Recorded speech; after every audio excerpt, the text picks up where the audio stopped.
बच्चों को अपनी चाल देता है, अपना एड्रेस देता है कि मेरे बेटे ये है मेरा एड्रेस और तुम पहुंच जाना। उसके बाद भले सदगुरु कभी तुम्हें जीवन में ना मिले, तुम्हें एड्रेस दे गया, तुम पहुंचोगे। वो अपनी चाल नहीं बदलवाएगा कि पहले प्रकट हुआ, वो कहेगा नाभि में ध्यान लगाना, फिर कहेगा नाक पे ध्यान लगाना, फिर कहेगा त्रिकुटी में ध्यान।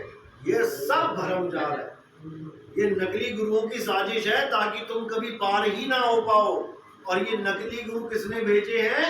किसी काल भगवान ने भेजे हैं ये नकली गुरु, ताकि तुम काया में ही ध्यान धरते हुए इस शरीर को त्याग दो और काया में ही आ जाओ। लेकिन कबीर साहब ने इस काया का खंडन किया। अरे देही ज्ञान सब जगत बखाने, विदेही ज्ञान कोई बिरला जाने। ध्यान विदे और नाम विदेहा, 2 लख पावे मिटे संदेहा। कबीर साहब ने तो कभी कहा ही नहीं कि देही का ध्यान करना है या नाभि में ध्यान लगाना है। जो नाभि में ध्यान लगाते हैं वो रावण की वंशज है। रावण भी ब्रह्मज्ञानी था, रावण कोई मूर्तियां नहीं पूजता था, वो नाभि में ही ध्यान रखता था, उसी में उसको अमृत मिला हुआ था, फिर भी मारा गया। तो जो नाभि में ध्यान लगवाते हैं, चाहे शुरुआत ही करवा रहे हैं, वो आपको गलत गाइड कर रहे हैं।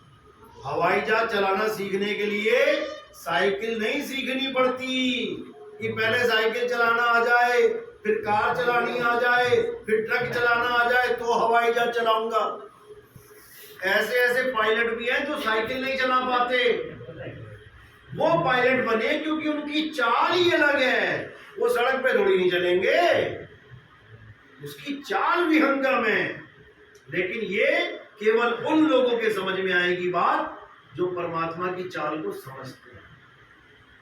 क्योंकि गरीबदास जी ने अपनी वाणी में बिल्कुल खुला बोल रखा है, सतगुरु के लक्षण कहूं अचल विहंगम चाल। जो गुरु तुम्हें चाल दे देता है वो अचल है, वो चलती नहीं है कि आज मैंने नाभि में ध्यान करवा दिया, फिर चल के नाक तक पहुंच गया, फिर चल के त्रिकुटी तक पहुंच गया, फिर आगे। ऐसा नहीं है। ये समय बर्बाद करने के लिए लोग आए हैं यहाँ पे, ताकि इस बीच तुम्हारी मौत हो जाए और तुम चले जाओ काल के मुंह में। यही काल के दूत इन जीवों को भरमाते हैं। लेकिन कबीर साहब क्या कहते हैं? कबीर साहब कहते हैं सोई गुरु पूरा कहावे। मदन साहब को समझाया था जब, तो